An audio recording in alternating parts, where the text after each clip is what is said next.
Ficus বেঞ্জামিনা গাছটি বেশ জনপ্রিয় একটি গাছ। এর দুটো ভ্যারাইটি থাকে, একটা ইয়েলো আর একটা হচ্ছে হোয়াইট। এই দুটো ভ্যারাইটি বেশ জনপ্রিয়তা অর্জন করছে। আর ইনডোর প্ল্যান্টে তো এই গাছ দুটি বেশ সুন্দরভাবে ব্যবহার করছে। বিভিন্ন ধরনের পার্ক থেকে শুরু করে বিভিন্ন জায়গায় সৌন্দর্যায়নের জন্য ব্যবহার করা হচ্ছে। কিন্তু এই গাছগুলি আপনি যখন আপনার ছাদ বাগানে নতুন নিয়ে আসবেন, আপনি সেই গাছটিকে কিভাবে ট্রিট করবেন এবং কি ধরনের চারা ক্রয় করবেন, এই সমস্ত কিছু নিয়ে আজকের বিস্তারিত আলোচনা। কারণ ফাইকাস বেঞ্জামিন এমন একটি গাছ যে গাছটির উপকারিতা মানে শেষ নেই, এত পরিমাণ উপকারিতা। আর তার সঙ্গে সঙ্গে গাছের কালার, গাছের একটা আলাদা ব্যাপার রয়েছে এবং গাছটি দেখতে অত্যন্ত সুন্দর হয়। আর এই সমস্ত কিছু নিয়ে আজকের বিস্তারিত আলোচনা রয়েছে। আর যার ফাইকাস বেঞ্জামিনা, বিশেষ করে নতুন বাগানি যারা, তাদের কিন্তু ফাইকাস বেঞ্জামিনা করা খুবই সহজ। কারণ এই গাছটি এমন একটি গাছ, এই গাছটি চট করে নষ্ট হয় না, গাছটি মরে না। গাছটি আবার আপনার খাবার দিলেও বেঁচে থাকবে, খাবার না দিলেও বেঁচে থাকবে। গাছটিকে আপনি যেমন ইচ্ছা তেমন করতে পারেন। আপনি চাইলে এটাকে বনসাই বানিয়ে দিতে পারেন।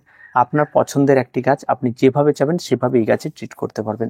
তো চলুন সমস্ত কিছু আজকে ভালো করে বোঝার চেষ্টা করি। এই সমস্ত গাছের কি পরিচর্যা রয়েছে, কেমন টব আমরা ব্যবহার করব, রিপোর্ট আমরা কখন করব, তার সমস্ত কিছু নিয়ে A to Z আজকে বিস্তারিত আলোচনা। তো পুরো ভিডিওটি স্কিপ না করে দেখতে থাকুন। সবার প্রথমে চলে আসি চারা ক্রয়ের ক্ষেত্রে। আপনি যখন কোনো নার্সারিতে যাবেন তখন এই সমস্ত চারাগুলো অনায়াসেই পেয়ে যাবেন। দুটো ভ্যারাইটি অনায়াসে অ্যাভেলেবেল পাবেন, একটা হচ্ছে ইয়েলো আর একটা হচ্ছে হোয়াইট। এই দুটো মোটামুটিভাবে পাওয়া যায়। হোয়াইটটার দাম বেশি নেবে, ইয়েলোটার দাম কম নেবে। মোটামুটিভাবে ইয়েলোটা আপনি 50 থেকে 100 টাকার মধ্যে হয়তো পেয়ে যাবেন, আর যেটা হোয়াইট রয়েছে সেটা হয়তো 100 থেকে 150 টাকার মধ্যে হয়তো আপনি পেয়ে যাবেন। এই দুটো ভ্যারাইটি রয়েছে। আর দুটো ভ্যারাইটির মধ্যে ডিফারেন্স কি, ইয়েলো ভ্যারাইটির গ্রোথ রেটটা অনেক হাই, অনেক তাড়াতাড়ি বড় হয়। আর যেটা হোয়াইট রয়েছে সেটার গ্রোথ রেটটা একটু স্লো, সেটা খুব কম তাড়াতাড়ি বড় হয়। তবে দেখতে দুটো অসম্ভব সুন্দর হয়েছে। এবার আসি লাগানো। এবার চারার হাইট অনুযায়ী আপনাকে টব নির্বাচন করতে হবে। আপনি কোন সাইজের টবে করবেন সেটা আপনার বিষয়। আমি ছোট টবেও করেছি, বড় টবেও করেছি, সব রকম মাপের টবে এই সমস্ত গাছগুলিকে করি। আর অনায়াসেই করা যায়, খুব সহজ পরিচর্যার গাছ, তেমন কোনো কিছু নেই। তাই টবটা বিষয়টা আপনার পছন্দের মতো, আপনি কেমন সাইজের গাছ ক্রয় করছেন এবং আপনি কোন জায়গায় রাখবেন, আপনি সিরামিক টব কিনবেন না প্লাস্টিক টব কিনবেন, সেটা সম্পূর্ণ বিষয় হচ্ছে আপনার উপরে। তা আপনি সবসময় আপনার যে টবটি ক্রয় করবেন বা যে টবটি নিতে যাচ্ছেন সেটা আপনি আপনার পছন্দ মতো নেবেন, সেটা সবচেয়ে বেস্ট হয়। এবার আসি মাটির মিশ্রণ। এই সমস্ত গাছগুলির জন্য মাটির মিশ্রণে তেমন কিছু ভাবার নেই। জাস্ট ওয়েলনেস একটা মাটি লাগবে। আপনি 50% মাটি নিয়ে নেবেন, 30% কম্পোস্ট নিয়ে নেবেন, আর 20% বালি নিয়ে নেবেন। এই দারুণ একটা মাটির মিশ্রণ তৈরি করে নেবেন। আর এই মাটি আমি সচরাচর পুরোনো মাটি বেশি ব্যবহার করি, কারণ একগুলো শেষ হচ্ছে আবার ওগুলোতে আবার লাগানো শুরু করে দিই, এভাবে ব্যবহার করি। আর এই মাটির মিশ্রণ দিয়ে আপনি অবশ্যই এর মধ্যে যেটা অ্যাড করবেন সেটা হচ্ছে একটু হাড় গুঁড়ো অ্যাড করে দেবেন, একটু শিংকুচি অ্যাড করবেন। আর যদি থাকে, না থাকলে তেমন কোনো ব্যাপার নেই। সমস্ত খাবারগুলি ছোটখাটো খাবার, এগুলি যে প্রয়োজন পড়বেই এমন কোনো ব্যাপার নেই। তো এগুলি যদি থাকে তাহলে একটু অ্যাড করবেন, আর যদি না থাকে তাহলে কোনো সমস্যা নেই, পরে বলে দিচ্ছি আপনারা কি খাবার দেবেন। তো এবার এটা দিয়ে একটা মাটি মিশ্রণ তৈরি করে গাছকে আপনারা মোটামুটিভাবে একটা পটিং কমপ্লিট করে ফেললেন। এবং পটিং কমপ্লিট করার পরে যারা রিপোর্ট করবেন, রিপোর্ট করার ক্ষেত্রে অনেক ব্যাপার থাকে, যে অনেকে থেকে রিপোর্ট করছে, রিপোর্টের ক্ষেত্রে একই রকম মাটির মিশ্রণ নেবেন, একই রকম। শুনুন, একটা রিপোর্ট করা আর একটা নতুন চারা বসানো, দুটোর মধ্যে কোনো বেসিক ডিফারেন্স নেই। ডিফারেন্স শুধু একটাই, একটা গাছ বড় হয়ে গেছে আপনার ছাদ বাগানে টবে রয়েছে অনেকদিন ধরে, সেটাকে চেঞ্জ করা। আর একটা চারা গাছ একটা প্যাকেটের মধ্যে রয়েছে, সেই প্যাকেট থেকে চেঞ্জ করে বড় টবে দেওয়া।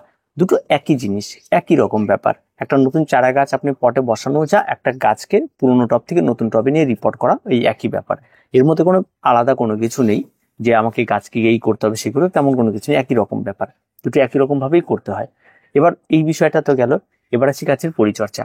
যখন আমরা গাছগুলিকে লাগিয়ে দিচ্ছি, লাগিয়ে দেওয়ার পরে আমরা বেশ কিছুদিন পর আমাদের গাছে খাবার দিতে হয়। এবং সেটা কি, গাছ লাগিয়ে দেওয়ার পর যখন গাছটি দেখবেন বাড়ছে 21 দিন পর, তখন গাছে একটি খাবার দেবেন। এই খাবারটিকে একটা মিক্স খাবার দেবেন। যদি আপনার কাছে হাড় গুঁড়ো, শিংকুচি, নিমখোল, ভার্মি কম্পোস্ট, এগুলি মোটামুটিভাবে এখন সব বাগানে কম বেশি করে রাখে, এগুলি মিক্স করে অন্তত এক মুঠো খাবার একটা গাছে প্রয়োগ করে দেবেন।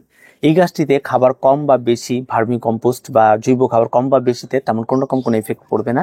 আপনি অনায়াসে নির্দ্বিধায় আপনি গাছে খাবার প্রয়োগ করতে পারেন। তাই এর পরিমাণটা আমি আর বললাম না, এক মুঠো মতো বলে দিলাম, আপনারা প্রয়োগ করে দিতে পারেন।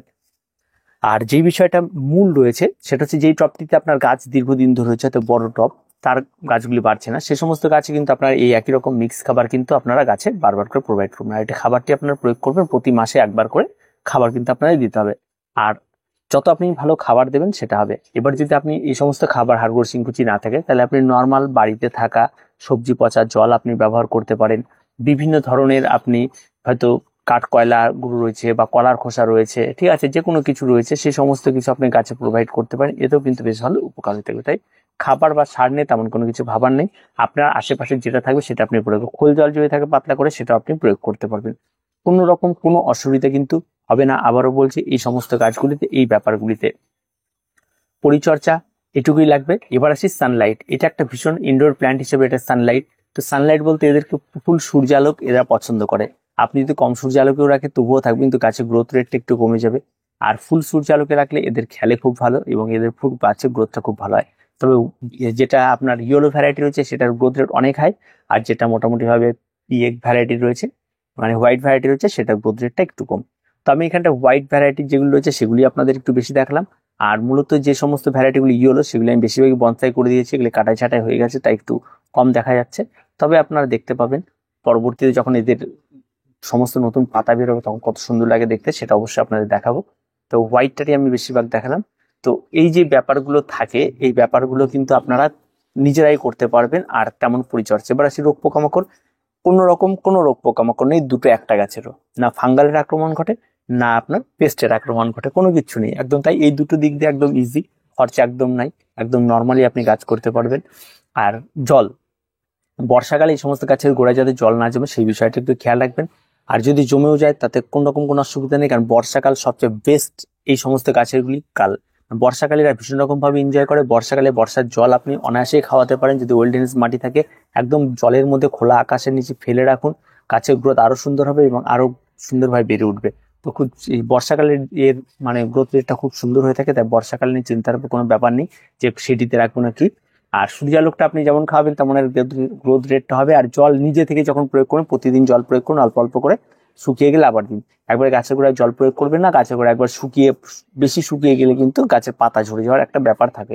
তো এই কটার জিনিস মেনটেন করতে হবে, তাহলে আপনার গাছ সেরা সেরা হয়ে উঠবে ফাইকাস বেঞ্জামিনা। তার কিছু বলা নেই, আজকে এই পর্যন্তই। দেখা হচ্ছে পরবর্তী ভিডিওতে। প্রত্যেকে ভালো থাকবেন, প্রত্যেকে সুস্থ থাকবেন, আর চ্যানেলটিকে অবশ্যই সাবস্ক্রাইব করে রাখবেন।